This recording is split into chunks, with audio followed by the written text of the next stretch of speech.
ಲೋಕ ಸಮರಕ್ಕೆ ಅಖಾಡ ಸಿದ್ಧವಾಗಿದೆ. ದೇಶದ ಆಡಳಿತ ಚುಕ್ಕಾಣಿಯನ್ನ ಯಾರು ಹಿಡಿಬೇಕು ಅನ್ನೋದಕ್ಕೆ ಶರ ಬರೆಯುವಂತಹ ಟೈಮ್ ಇದು. ಈಗಾಗಲೇ ನಿಗದಿಪಡಿಸಿದ ದಿನದಂದು ಎಲ್ಲರೂ ವೋಟ್ ಮಾಡಿ ನಿಮ್ಮ ಹಕ್ಕನ್ನ ಚಲಾಯಿಸಿ. ಅದಕ್ಕೂ ಮೊದಲು ಜನರ ಒಲವು ಯಾರ ಕಡೆ ಇದೆ ಅಂತ ತಿಳ್ಕೋಬೇಕು ಅಂತಂದ್ರೆ ಯೂಟ್ಯೂಬ್ನಲ್ಲಿ ಪಬ್ಲಿಕ್ ಇಂಪ್ಯಾಕ್ಟ್ ಸರ್ಚ್ ಮಾಡಿ. ಬಳಿಕ ನಮ್ಮ ಪಬ್ಲಿಕ್ ಇಂಪ್ಯಾಕ್ಟ್ ಚಾನೆಲ್ ಅನ್ನ ಸಬ್ಸ್ಕ್ರೈಬ್ ಮಾಡಿ. ಸಬ್ಸ್ಕ್ರೈಬ್ ಆದ್ಮೇಲೆ ನೀವು ಹೋಮ್ ಪೇಜ್ ನಲ್ಲಿ ಕಮ್ಯುನಿಟಿ ಅನ್ನೋ ಆಪ್ಷನ್ ಸಿಗುತ್ತೆ. ಈ ಕಮ್ಯುನಿಟಿ ಆಪ್ಷನ್ ಕ್ಲಿಕ್ ಮಾಡಿದ್ರೆ ಕೆಳಗಡೆ 28 ಲೋಕಸಭಾ ಕ್ಷೇತ್ರಗಳ ಪೋಲ್ ಕ್ರಿಯೇಟ್ ಮಾಡಲಾಗಿದೆ.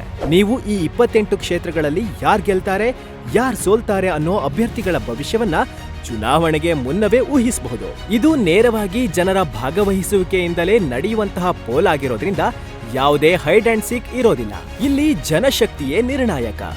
ಮತದಾನದ ದಿನದವರೆಗೂ ಈ ಪೋಲ್ ಓಪನ್ ಇರುತ್ತೆ.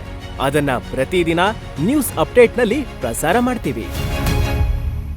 ಇದು ಪಬ್ಲಿಕ್ ಇಂಪ್ಯಾಕ್ಟ್, ಜನಶಕ್ತಿಯೇ ನಿರ್ಣಾಯಕ.